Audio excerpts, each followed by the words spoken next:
I am 62 years old today, and I am finally beginning to breathe again. For 30 years, I was a ghost. People see ghosts in old castles or abandoned hospitals, but they never expect to see one in a $4 million masterpiece of Connecticut modernism. I lived in a house made of floor-to-ceiling glass and weeping concrete, an architectural achievement of light and space that, for me, was a claustrophobic vacuum where oxygen went to die. My name is Haven. I was the curator of this museum of hollow perfection.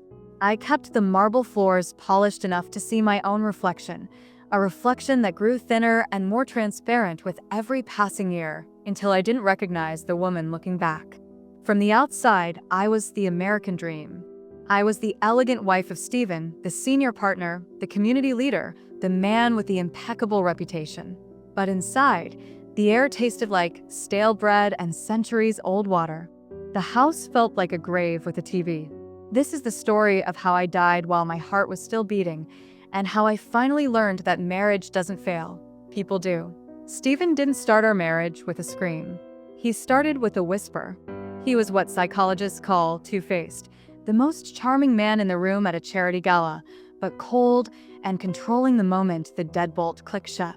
This is the slow poison. It started with micro-comments disguised as concern. I remember a Tuesday evening in 1994. I was wearing a silk dress I had designed myself. Stephen looked at me, tilted his head with a pitying smile, and said, "Honey, are you sure you want to wear that? People might think you've lost your grip on the details." It wasn't a critique of the dress. It was a scalpel to my confidence. This is the clinical anatomy of gaslighting, the systematic denial of a person's reality until they stop trusting their own eyes. He began to overwrite my memory. If I remembered him being late, he would insist he was early and that I was too sensitive or imagining things. I started keeping secret notes, just to prove to myself that a conversation had actually happened. Over a decade, he turned my mind into a sieve. I began to apologize for things I hadn't done and for feelings I wasn't allowed to have. This slow poison worked so well that I didn't even notice I was disappearing. I was a professional architect who had designed city centers, yet Stephen convinced me I was too flighty and unreliable to even manage the grocery list. The isolation was a work of art. Stephen didn't build a fence, he built privacy. He never forbade me from seeing my family, he just made it inconvenient or stressful. Your sister is so volatile, Haven. She brings bad juju into our sanctuary, he would sigh. He would manufacture a crisis every Thanksgiving, or he'd be too exhausted for a visit until the phone stopped ringing. He cut the wires to my support system under the guise of protecting our peace. The silence of our dinners became a character in the room. We practiced a demand-withdraw pattern. I would reach for a connection, desperate for a kind word, and he would retreat into a cold, stony, silent treatment that felt like emotional abandonment. In a house of 5,000 square feet, I was living in a 5-inch world. Research shows that being ignored by a spouse activates the same brain regions as physical pain. I wasn't being hit, but I was bleeding from the inside out. I remember looking at the families in the park, their messy laughter and loud arguments, and I envied them. Our house was quiet. Our house was perfect. Our house was a banal unhomeliness, where I was a stranger in my own life. People think financial abuse only happens when there's no money. In my world, it was the weaponization of access. Stephen made 7 figures. I had a graduate degree, yet I lived on a weekly allowance. I know you're under a lot of stress, so why don't I take care of the finances? I'll give you money each week for what you need, he said early on. It sounded like a relief. I was in love, and I trusted him. By the time I was 50, I was a woman justifying the cost of a latte or a pair of violin strings for our daughter. He used money to monitor my movements and crush my autonomy.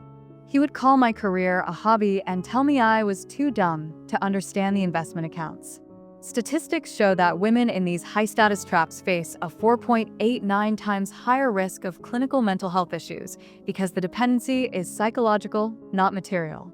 I had no access to the liquid assets. I had nothing without him, or so he told me every night. He didn't restrict the money because we were poor. He restricted it because it kept me small. It was a financial cage made of gold, but the bars were just as strong as iron. The day the world broke was a Tuesday. My son, Leo, was 14.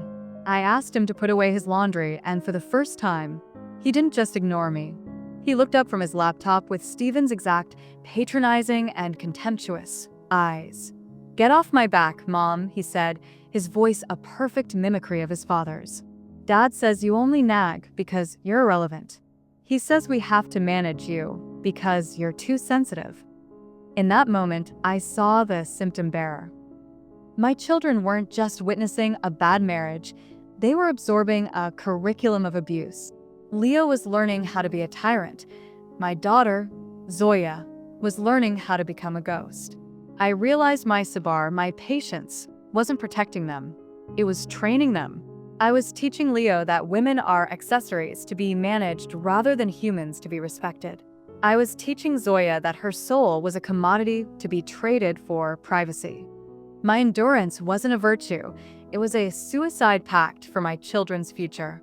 They were sophisticated conflict analysts, and they had analyzed that their mother's soul had no value in this house. I looked in the mirror on my 60th birthday.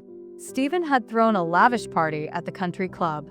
He gave a speech about our 30 years of bliss. He looked like a saint to the community. I looked like a hollowed-out shell. I realized then that marriage doesn't fail. People do.